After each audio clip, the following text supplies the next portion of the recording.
mbak dia sampai turuti. Sesok tuku kali turuti tuku kali. Sesok tuku mobil turuti tuku mobil. Sing wedok usaha duit sampai pari duit. Ono sembodo. Omongan ora masuk belah. Tak kalau sampe biyane lho, ya kok tuku kali tuku mobil tuku ono. Lah kok sing duwe lah sing ra gak piye. Sak anak iki piye-piye dipintoke kabeh. Dipintoke kabeh dadi wong sing apik. Keliru. Nah, kalau ngomong itu pakai logika. Jadi kurang logika piye? Awake dhewe iki rumah tangga saya tuwa. Ya. Ya, nek tuwa. Apa-apa iki kudu disediani kudu dipapakne. Ya. Lah nek wong telu mau sekolahne pinter kabeh berhasil tugas ke Jakarta, tugas ke Papua. Bojomu jawab. Abi. Bisa kan percaya? Gak percaya. Iku luwe ra apal. Nah ini celok, Pak. Gak. Dalam, Pak. Salah.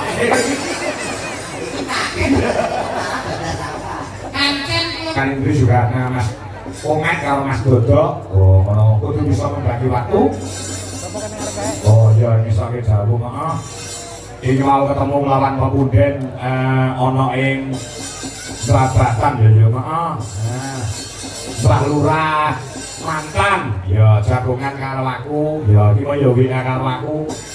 Wis nglakon foto karo anak wedok iki Salindri ngono madon sesi depan ya. Uga Majapa wilang kenceng ya kepareng rawuh ya. Uga liyane Mas Antomo Pak Yatno saka ing Kulumpit Madiun iki mau ya kepareng tindak mrepeki awake dhewe sing intine memastikan tanggal. Oh, heeh. Insyaallah mengko tanggal 1 September awake dhewe supaya bersih desa ana ing Kulumpit. Oh, ngono Madiun Sawan. Heeh. Ya, heeh. Langsung dikai panjer 5 juta iki mau. Oh, ngono karo panitia desa Kulumpit. Heeh, insyaallah ketemu mengko tanggal 1 September 5 yuta. Heeh, lumayan alhamdulillah disanoni karo wong Kulumpit lumayan iku bar wayangan iso dolan ning Gunung Batok. Oh. Ya, ayo ngaturke hiburan ya ngatur hiburan ya. Bersama kanca-kanca Dwi Jolaras Indonesia. Oh, ngono mesake dawuh. Ya Mas Komet karo Mas Dodok diaturi tindak panggung kuwi dhisik to. Lan nyuwun pangapura nyuwun rada kedawan nggon imbukan. Oh, ngono mergo Mas Komet karo Mas Dodok kuwi biasane nggon imbukan tok mula imbukane didawake. Sadurunge men ora dadake gelo.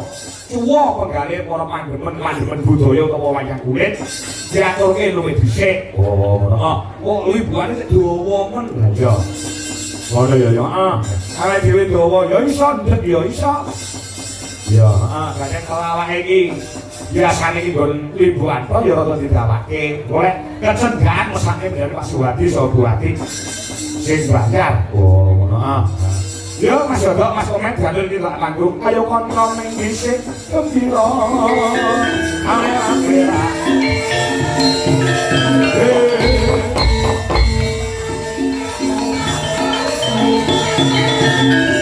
Terus bangun Pak Dardo so ibu. Ingkang ganan ing kala wingi Mas Kawani bali kula sakanca. Ugi sampun kepareng rawuh. Ya.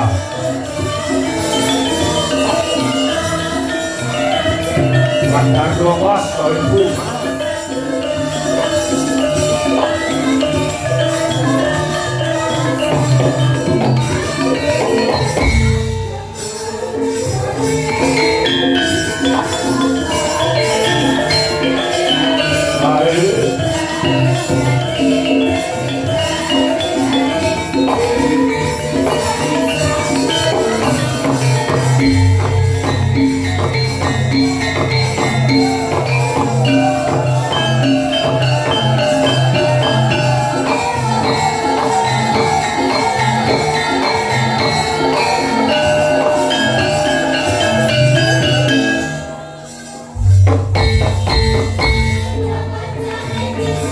Yeah.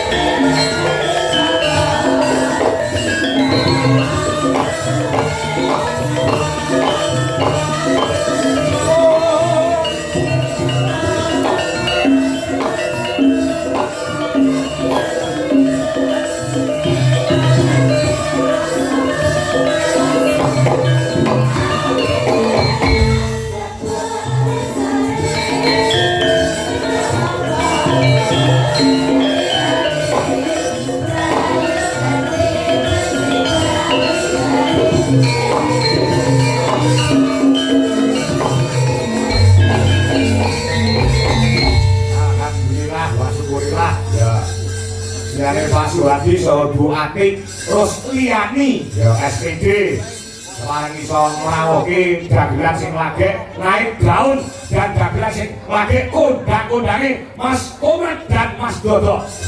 Terus Bang Bos pilih sing dalu wacange Mbak Limbo Pilih sing dalu Mas Dodo. Panggih malih alhamdulillah pripun pawartosipun jenengan Pak? Alhamdulillah sehat. Sehat nggih. Nggih. Dalu niki luar biasa Pak. Luar biasanya apa Mas? Istimewa penontonnya. Penonton. Nggih. Ini membuktikan bahwasanya masyarakat wonten Pangkur utawi wonten Ngawi pecinta sejati budaya wayang kulit. Luar biasa. Tepuk tangan kaki sedaya warga mriki luar biasa. Nggih. Niki mawon kok dugi mriki mawon sudah dari radius 1 kilometer.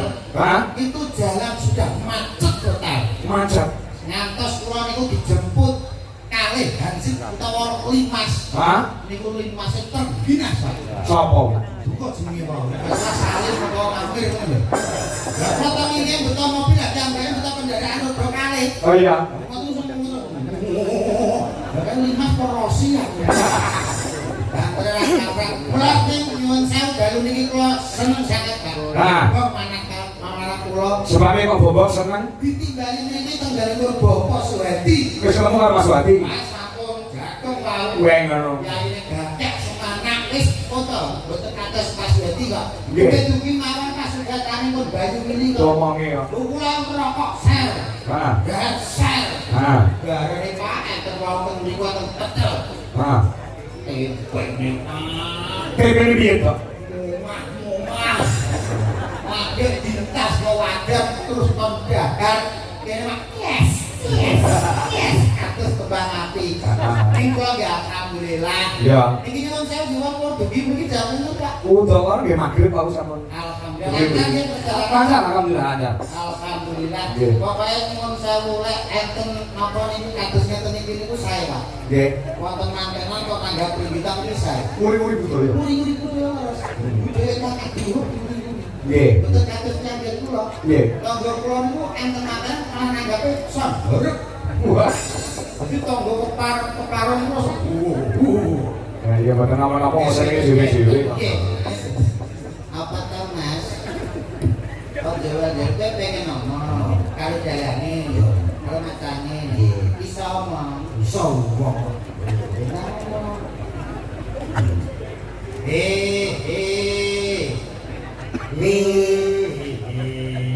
Apa itu? Wiki lek omong apa ngendikan kali Pak Dam niku sesepuh lho Mas. Kali kan diunggah tata traki lho. Lama gak kaya wiki wong nom apa wong tuwa? Nek nom yo diunggah paling kan nduk sing dingko. Ngomong ngono to, kuwi omong ngono. Tata krama wong Jawa ki aja ninggal tata krama kudu negara lan tata susila. Wong Jawa iki kudu jalani. Mergo dilahirke dadi wong Jawa, ya kudu iso ngrungkepi Jawa ki kepiye sing kebak tata krama. Awake dhewe iki termasuk jagoan percontohan yo sampe elek di depan masyarakat sini jangan sampai jelek awake dhewe.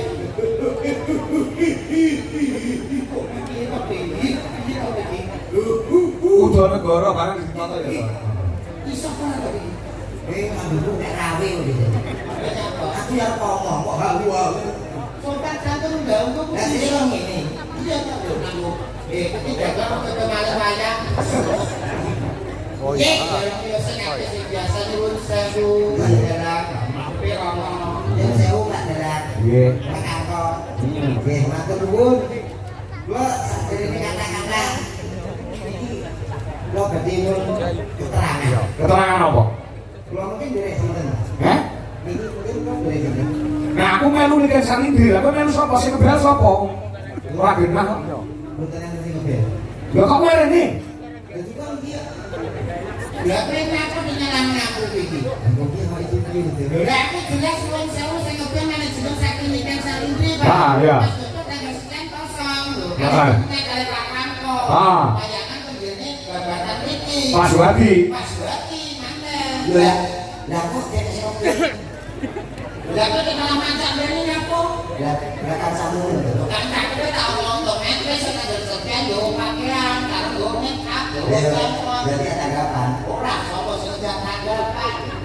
Ya ora ngono to. Tak nggawe nyapo malah munggah mancak. Iya. Bagus. Ya, tenan ya. Gak omong tenan. Pak Suwedi nyuwun sewu diseseni sedaya warga mriki Pak, dagelan setidaknya boten kurang ngomong, makanya nanti boten saya dibayari nggih Pak nggih. Setuju apa setuju? Cocok. Ora kebayar kok cocok to Mas Dewi. Aku lho. Iya kowe cocok. Bayari. Aku tak mau cocok. Ora ngono. Wong kowe kok iso. Alhamdulillah pokoke iki syukur alhamdulillah iki Bapak suatu wajar. Pengen kita sedih dari Mas.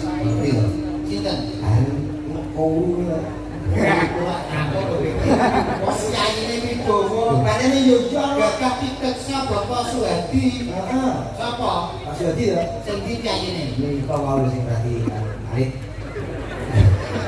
Arep mau kereta yo gak penak ya. Lho uruane sebodo. Ora sugih swara ning kabeh iki sunyata. Tidak banyak bicara tapi banyak kerja di kantor Bapak Suwadi ngeten iki Mas. Ono pikir-pikir ora ngomong doang. Ngono lho Mas. Nggih. Ya ora. Mbuh piye to iki kok omongan kok iki pun sewu kula dene wis pindah mriki Pak. Oh, diperkenalkan dulu. Kok menawa ana sing urung tepung. Nggih. Kami kerja dalem menika nggih dirawuhi Gusti Pangeran Haryo Benawa putra ratu saka ing Keraton Surakarta. Kula nek mun dagang kudu sing becik, kudu sing tata, udon kok digondhel. Nggih, nggih. Wis pokoke pemeriksaan Bapak Ibu kang sami hormatan. Assalamualaikum warahmatullahi wabarakatuh. Waalaikumsalam. Mugi sing jawab salam kula kanthi semangat, kula dongaken mugi-mugi awet sehat. Awet panjang umur. Awet kuat. Bojone tambah papat. Enak sing wedok nyodok bojone itu. Ayo habil aku wetok. Boten sing bikin guyon. Mugi-mugi sedaya kang rawuh mriki tansah pikantuk berkah barokah Allahumma. Amin. Nuwun sewu dari ditepanaken Bapak Ibu nami kula Dodok. Kula mijil saking Tlatah Bojonegoro. Nggih. Alhamdulillah saged sowan mriki tinenggalan mriki matur sembah nuwun ingkang mugati Bapak Suwedi. Mugi kula ten mriki boten piyambakan, kula beto rencana kula nggih menika pesenane Pak Suwedi, beto dagelan tolak pagebluk. Imane saged dibeto kalih Pak. Iki kaya nek karo aku miren to. Ya kaya omongane iso men. Sorry bro. Aku menang ya kok manis, aku ngomong kok manis, batinmu ngono ta? Itu hanya pemikiranmu saja. Ya wong sak meneh biyane yo pengen ngerti sapa. Lah iki sing dari radio 1 kilo ditutup, pengen ngerti komet. Kowe iki jenenge gak sadar diri, sadar posisi. Kiai sakmenten mbane iki sing jelas nggih pengen ngertos wayang dalange Pak Kako kali bintang tamune Dik Niken Salindri. Napa kok pengen roh dapurmu kuwi? Takone. Oke? Takone. Bukene ya. Bukene karo ya. Nyuwun sewu Bapak Ibu kang rawuh pengen mirsani Niken apa komen? Bisa apa komen? Udah kudu bayari 50.000. Ora, kuwi nek daerah kono. Nek daerah kono beda tak kono ngono. Nyuwun sewu niki teng mriki sedaya pengen mirsani Niken apa komen? Krungu kowe. Dicakmu krungu. Cek, kono dok. Kono urung. Nek sebenarnya kan nyuwun sewu Pak, iki jujur Pak, kok bantu to Pak? Ora nangis jenenge wong wis suara kudu macak kelas, aja mendolo malah ra dipilih. Ngono lho. Nyuwun sewu kang mriki Bapak Ibu turun. Cengengesan. Nyuwun sewu pengen mirsani Niken apa komen? Komat. Ini suaranya terus kecil. Aku film ini tuh mau deh. Oh, sarung lho. Aduh, pendidikan lagi. Nek kowe ndak salam dhewe ora jare pengen ngerti awakmu. Oh, saya sak meneh kae iki pengen ngerti apa jenenge karo komet. Iya to. Kula dikai kemetu kanggo salam karo warga. Nggih, Pak. Asline wis ngendikan ngoten iku terbunuh to ya, jangan aku ngomong iki. Nggih, tak ngomong ya. Bisa ngomong. Bismillahirrahmanirrahim. Assalamualaikum warahmatullahi wabarakatuh.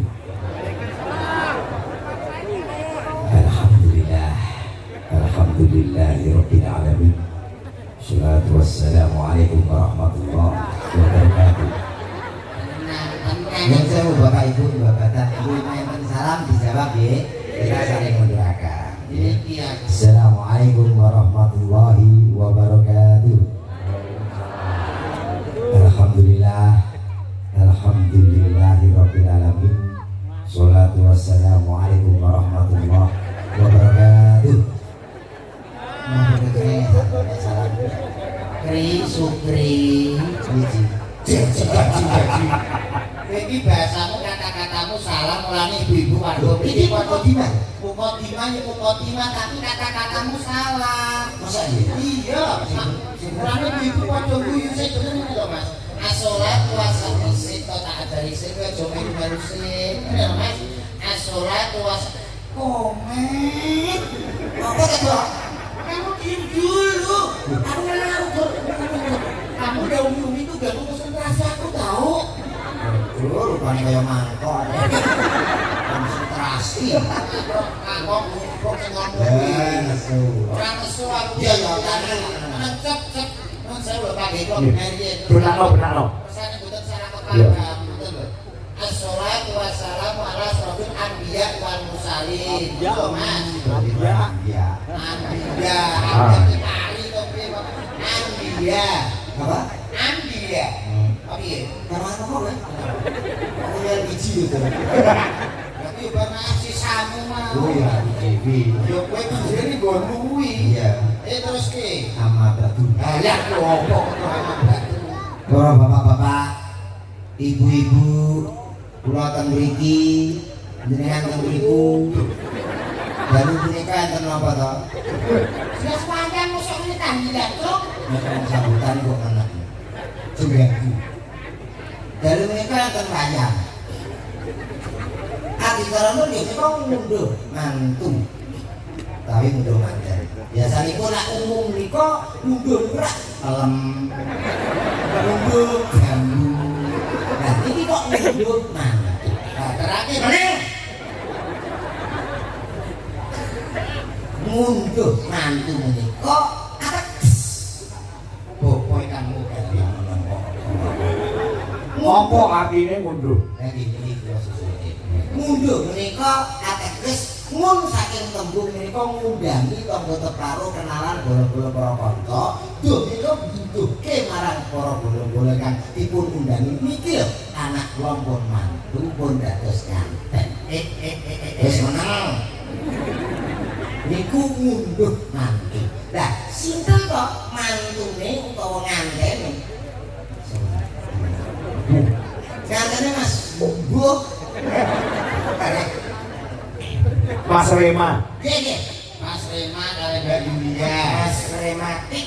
Rematik itu penyakit loro pegel-pegel. Nggih putranipun Yono Tengahan. Saya mau tenang buka kurung. Kuwi tulisane Ini sih bidang iki kaya macam-macam. Yono Kabur tadi. Lagi ndane ngene. Kaya udah aku teri. Ya benar. Ojo yanton rong kenal kosok. Iya rong. Nggih Pak Yono tenang iki Pak. Iya, sing diundang. Wis mari sapa tadi? Lha iki mau. Sing gak damri sanes Pak Yono Bopo Suwadi. Wau sampun diwedekne kali Pak Dalang Suwadi. Nggih. Nonton kali Bu Atik, terus liyane SPD. Niku luar biasa lho. Nggih. Pegawai sedaya mantune pegawai sing dados ngaten nggih pegawai Nggih, terus. luar biasa. Bisa iki. Pak Suwadi di kejaksaan. Lah iya. Ibuke Bu Atik. Lah yo bisa iki. Berarti saiki Biyen sejarah iki napa kan dipun ngendikaken Pak Kapol. sejarah iki. Wah, Pak Suwadi aku pitik. Omongane do ngamur iki. Hati-hati lho ngomong karo kiai kejaksaan hati-hati. Apa omah wong kiai kejaksaan tau bisa ya Pak Suwadi. Kowe iki Kalau iki saking fair lho. Aku karo Pak Suwadi iki ora kaya wong liya. berarti wis kaya dulur dhewe. Jadi wis ra kaya wong liya berarti dulur dhewe. Waduh, mate padha-padha. Lho, Berarti kanca CS ngene. gak. Lah maksudnya piye? Ya padha-padha nang alam dunya. Semangat. Biasane kan ngomong jadi kan kuwi itu kesek banget kesek. Ora. Ora gitu. Nah, Niki udah aneh. nggih. Niki Nganten yo. nganten wis jelas nganten. menika Mas Rema kalih Mbak Yulia. Hubungannya mugi-mugi dados keluarga ingkang sakinah mawaddah warahmah. Allahumma amin. Pokoknya pesen kula kangge kemanten kekalih nyuwun sewu Pak wong kula ngaten-ngaten nggih pun dikariyin. Iya. Paling kangge paling tutur lah sithik-sithik. Ya lek pendidikan pinter mantene nek bab pengalaman sih pinter kowe Mas. Nggih to, lahir yen kula. Oh bener. Usiane nggih tuwa kula. Ya wong sewu nek pengen bina rumah tangga kersane awet langgeng niku kuncine gampang pas wonten 3. Apa? Ingkang sepisan niku jenengan nek rumah tangga bina rumah tangga niku ampun rebutan bener niku rebutan salah. Jadi titik-titik sampai ngomong salah dalam nyepuro karo pasangan ini. Insya Allah sampai alam nanti rumah tangganya awet tur langgeng. Kaping kali kangge Mas Rema, jenengan itu kepala rumah tangga, jenengan kedah sembodo Mas Rema. Jadi opo sing dijaluk kali Mbak Yulia sampai turuti. Sesuk tuku kali, turuti tuku kali. Sesuk tuku mobil, turuti tuku mobil. Sing wedok usaha duit sampai pari duit. Ono sembodo. Omongan ora masuk belah. Tak kalau masa main biyane lho. Ya kok Tuku arek tuku mobil tuku ono. Lah kok sing duwe lah sing ra gak iki. Ora apa-apa godhok. Ternyata diruwon sak main biyane ngawut. ngawur piye to ngawur nyatane wis tak budayane nggone bojoku iki skincare 2,5 juta. Ah, kowe sing goblok. Ya apa Skincare macam jutaan. skincare Nggonmu sudah 5 bulan mungkin. nah skincare iki nggone kesehatan lho Alah. dokter lho Rasa pamer dokter. tapi sudah rugi skincare ndi Skincare tapi. Tidak pemakaian tapi sisa langsung itu. Bang itu ora skincare api tadi cek tembok putih tapi raine duduk seneng nek bojomu raine duduk Kenapa tak bumbu dhewe ya? bayangkan kok dene iki bojomu kok minang ini tiba-tiba raine duduk kangge Mbak Yulia gitu Sing ketiga iki, Mas. sing ketiga Iya, ketiga. kangge Mbak Yulia sampean kudu perbanyak sing jenis senyum sumah kalih pasanganipun. Nah, Jadi misalnya kok Mas Rema mantuk saking berdamel niku jenengan senyum. Perbanyaklah senyum. Rumah tangga mesti langgeng. nah ini masuk Pak. Masuk. Kalau bojomu mantuk iki kejete ora sapa-sapa ya senyum. Nek kamu ora tau ini. Hari senyum. Ya. Mas Oh, sing ngaku. Ojo ngaku piye? Ora, cuma mukake kemunduran. Kemudian berarti lambene kemajor. Lho, aja ngomong ngono. Ngomong wis mesti. Wah, brongos ya ngono. Lah niki kula bathah, Pak. Bara piye? Mangsane kok bojo mrongos iki dhewek paedahe utawa manfaate to piye? Ya, Pak. Nyatane bojoku mrongos kuwi dimanfaatno karo Indomaret Oh, karo dikontrak? dadi kontrak Mas 2 tahun setengah. Indomaret tak apa Karya apa? Karya Bagian apa, Pak? Iya kuwi dikontrak terus dadi dikene ngarep lawan, Iya. lawan Indomaret terus. Ah, iya. Bojo mrongos manfaate iki. Nggih. Dikene tumbuhan sing apik. Iya. Anggere ana wong apa tuku teh botol, bojoku sih.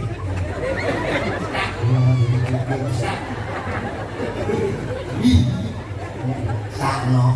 Tutur nganten ora masuk blas. Lagi pituturmu nang nganten apa? Yang penting kak kemandane muga-muga bahagia enggal-enggal pun paringi putra. Sing sepuh-sepuh ampun ganggu temanten anyar.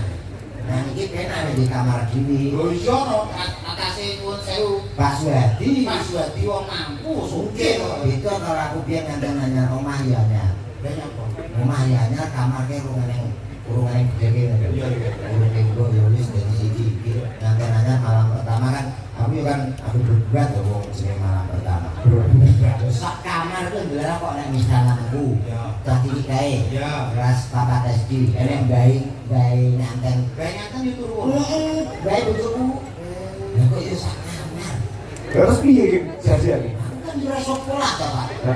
Malam pertamamu piye? Kok aku serang anakan sama sama aku paling baik dulu ya. Iya no. Kesel kok ya. Aku tak dulu aku. Gak mau pi. Habis dolanan HP nek jam setengah 11 ya. Urung. Yo urung turu. Kok semua turu ya yo gumun iki. Nah, Yo tawa. Jangan panas-panas ora siji wis ijlat. Mbahmu mesti turu ya. Apa asalnya? Ya kok jek melek. Kok kamu kok betah kuwi? Lah yo umur 75 lho iki padahal. 75 kok ora kok kare. Ora ngono lho. Aku pengen ngerti polahmu. Yo mbah ngajar. Yo aku kayak kesempatan. Lape bae kan maksude ra disetrum kok. Muga-muga enggak ada putra nek saged sing kathah iku penting. Minimal 3. Ya Mas Enten nek ngono iki. Mas, Tenanan iki. Iki lho kok galak-galak wong sing nanggep nyantai kok dalak. nek wong kowe aku kok Ngono. ya Dadi kudu Mas Reman ya. Mas Reman. Karo Mbak Lia minimal 3. Lah nyapa kok kudu telu? Lho ki nek tujuane Tujuannya apa? anak telu iso ben sing ape bahagia awake dhewe iki tenanan, Mbak. Oh ngono. Nggih, sing loro kuwi mau di sekolah sing guru sing pinter. Ya. Sing siji digobloke. Saya iki sesat iki. Iki wong tua sesat. Wong kok sesat anak iki piye-piye dipintoke kabeh. Pinterke kabeh dadi wong sing apik. Keliru. Nah, kalau ngomong itu pakai logika, Mas. Jadi kurang logika piye? Awake dhewe iki rumah tangga saya tuwa. Ya. Ya, ya wis tuwa. Apa-apa ki kudu disediani kudu dipapakne. Ya. Lah nek wong telu mau sekolahnya pinter kabeh berhasil tugas ke Jakarta, tugas ke Papua, kok tugas dari pemerintahan pusat. Ya. Lah awake dhewe wis tuwa, bingung gitu. Nah, udah ya. Orang saya mau pengen. Nah, yo sing loro kok dipinter kok dadi pegawai. Oh. Sing siji digoblokne iki kudu nggone awake dhewe masalah. Saya takon. Ini keluargamu ini dulurmu nek kulo. Telu. Nek telu to? Iya. Kowe terus Ya, aku berdiri. kowe kudu dhewe. Nah. Ya sing loro padha nih. Wis nggone aku kejaksaan juga. Kok kejaksaan Aku gawe nang Polres. nek Polres. Coba. Sing apa dulu? Aku. Wis ana omah to. Hmm. Terus Pak. Terus omongane ki ambek terus Pak. Berarti sing goblok. Sing goblok dhewe niki. Iki berarti apa digoblokno ngantek ngentek ngamek bumi kelas iki digoblokno wae. Berarti termasuk berhasil. Sapa? Wong tuaku. Aku tidak yang digoblokkan. Ora tau wong iki Nek aku bimbing. omong sak omong dipikir kok omong iki jenenge senjata mangan tuan. Kita itu yang asli tenanan gawe sing akeh gitu. Yo wis sing akeh, wis sing akeh. Iki nggih paling gak awake dhewe paling pamikul. Ya. Nggih Pak. Ana gamelan ana musik. Nggih. Guyon mari kena, gojekan, tetebangan. Nggih. Terus ketikane mau jenengan Oh. apa to Pak? Apa? Pakai libuan didawak-dawane. Ah, rencanaku liburan kami setengah telu. Pak. Jenenge ngono. Asal pesenke pundi to Kak niku? Asal dewe saking pundi? Saking anu Pak Suhardi. Ah, Daerah Lebih. mau pesen kali kula mboten nonton. Biasa dia. Mas Dodok, Mas Komet, mangke liburan mboten usah repot-repot, gampang wae. Liburan mangke rampung ngantos sak jeblek listrik. Iki pun jeblek, nanti awake dhewe rampung. Lah kok saiki jebleknya ngono ya. Su, berisik kok kok. Iki sak Sak madya sak perlune Iki gitu. sak perlune. Menghibur kangge teman-teman kekalih wong Ah. nyari ngaten cek angen-angen to. Iya. Dicek romantis-romantise, Pak. Betul. Saestu. Ah. Terus itu terakhir Mas Nyanten, Mbak Rima, apa Mas Rima kali Bandung ya. Sampai nek bina rumah tangga itu usahakan sampai nek mari panggilan kepada pasangan itu panggilan yang mesra. Nyuwun sewu. Contohnya kula mawon, kula lek kali bojo kula niku panggilan mesrane kados tiang-tiang luar-luar, Mas. Piye? Jadi bojoku nek nyelok kula mun jawab. Piye? Bojo kula nek nyelok kula abi. Wah, abi. Nggih. Kula nek nyelok bojo kula umi. Wah. Kula mantuk saking dia ngoten niku kok assalamualaikum umi. Nah, bojomu jawab. Abi. Ini sama yang percaya. Gak percaya ngomongnya. Budi itu dua yang rapal.